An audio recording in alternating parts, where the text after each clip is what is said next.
her son. Mark felt his throat tighten. Talking about Danny made him real, made the situation real, made the possibility of loss unbearable. But something in the old man's voice, gentle, genuinely interested, made the words come anyway. He's smart, really smart. Got into UC Berkeley on a partial academic scholarship. Wants to study engineering. Mark's voice grew steadier as he talked, as if speaking about Danny's future could somehow guarantee it existed. He got this way of seeing how things work, you know? Takes apart radios and computers just to understand them. Even as a little kid, he'd spend hours with Legos building these elaborate contraptions. Sounds like his father, the old man observed. Maybe. I work in systems analysis, corporate stuff. Not nearly as interesting as what Danny does. Mark realized he was talking about his son in the present tense as if the accident were just a minor interruption in an ongoing story. He gets bored easily. That's probably why he wanted a motorcycle. Cars are too predictable for him. The old man was quiet for a moment, seemingly lost in thought. Then he pointed out the window at a stand of pine trees barely visible in the fog. There, he said quietly. That was a bad one. Family from Sacramento, Christmas Eve, 1987. Ice on the road. Mark followed his gaze, but saw nothing except the wall of fog and darkness. What are you talking about?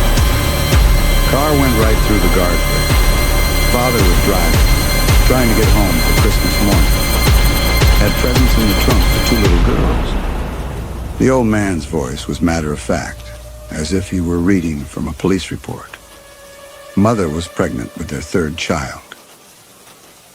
A cold knot formed in Mark's stomach. How do you know about that? The old man didn't answer directly. Instead, he pointed in the opposite direction. And over there, young couple, honeymooners, June 1993. They were in a hurry, too, trying to catch a flight out of Reno. New husband was driving. Hadn't slept in 36 hours. Mark's foot found the brake pedal instinctively. The car slowed, tires gripping the wet asphalt. Listen, I don't know what kind of game you're playing. No game, the old man said calmly. Just observations. I've been traveling this road for many years. You see a lot of accidents when you spend enough time in one place. You live up here? You could say that. The old man's lips curved in what might have been a smile. I work these roads, help travelers reach their destinations. The phrasing struck Mark as odd, but before he could pursue it, the old man continued his litany.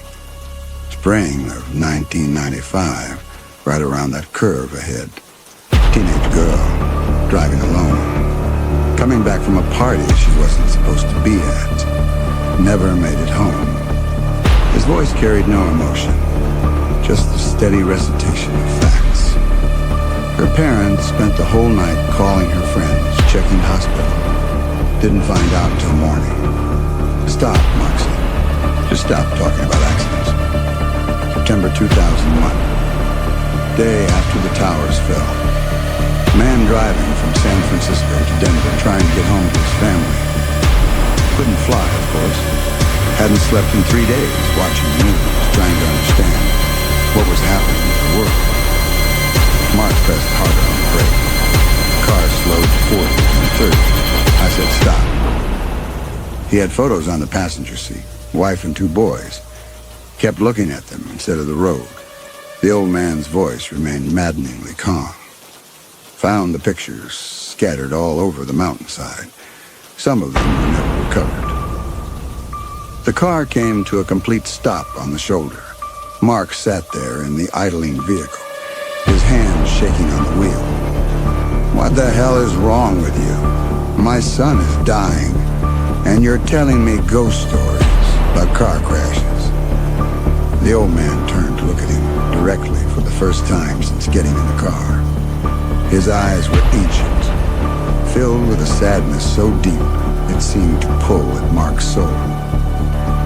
I'm not telling you ghost stories, he said quietly. I'm telling you the truth. This is a dangerous road, Mr. Fielding. Has been for decades. People in a hurry, racing to reach loved ones, making desperate drives through dangerous conditions. How do you know my name? Mark hadn't introduced himself. I know a lot of things about the people I meet on this road. The old man's voice was gentle now, almost paternal. I know you're 53 years old. I know you live alone in a Phoenix apartment that's too big for one person. I know you haven't spoken to your ex-wife in 6 months, haven't seen your son since Christmas. Mark felt the blood drain from his face. Who are you? Someone who helps travelers, the old man said simply. Someone who's been doing this job for longer than you might believe. Mark's hand moved toward the door handle. Every instinct screamed at him to get out of the car, to leave this stranger on the side of the road, and continue his desperate race to the hospital. But something held him back. Curiosity or a growing certainty that normal rules didn't apply to whatever was happening. What kind of help? The kind people need when their journeys don't end the way they plan. The old man's voice was infinitely patient, as if he'd had this conversation many times before. The kind that helps them understand where they're really going. Mark looked ahead through the windshield. The fog seemed to be thickening again, pressing against the glass like searching fingers. He couldn't shake the feeling that something fundamental had changed in the last few minutes, that the world had shifted around them while they sat talking. I need to get to the hospital, he said, but his voice lacked conviction. Yes, the old man agreed. You do. Mark put the car in drive and pulled back onto the highway. But as they began moving again, he noticed something that made his heart race. The odometer, which had shown 127,000 miles when he'd stopped, now read 127,000 miles exactly. As if no distance had been covered at all. As if they'd been sitting in the same spot the entire time. The road continued its winding climb through the mountains, but Mark began to notice other oddities. The fuel gauge hadn't moved despite hours of driving. The clock on the dashboard showed the same time it had when he picked up the old man. Even more unsettling, his phone showed no bars of signal and no record of the frantic calls he remembered making from Phoenix. Tell me about the accident, the old man said. Your son's accident. Mark's throat constricted. Motorcycle versus SUV at an intersection. The SUV ran a red light. Danny was thrown. He couldn't finish the sentence. Do you know what his injuries are, specifically? Head trauma, internal bleeding, broken bones. Mark recited the clinical terms like a monk. They said he was unconscious when the paramedics arrived. But alive. Yes, alive. The old man nodded slowly. Hope is a powerful thing. It can keep people going long past the point where they should stop. Sometimes it's a blessing. Sometimes it's a curse. What's that supposed to mean? Only that love makes us do desperate things. Makes us take risks we wouldn't normally take. Makes us drive too fast through dangerous conditions because someone we care about needs us. Mark felt a chill that had nothing to do with the mountain air.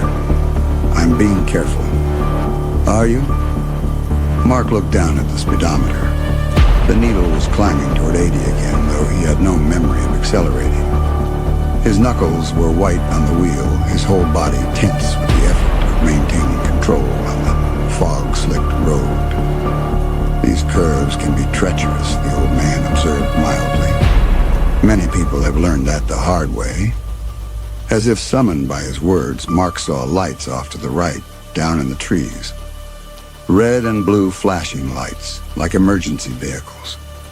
For a moment, he could have sworn he saw the outline of a wrecked car, twisted metal gleaming in the portable floodlights. Did you see that, he asked? See what? Mark looked again, but there was nothing but darkness and fog beyond the guardrail. I thought I saw... Life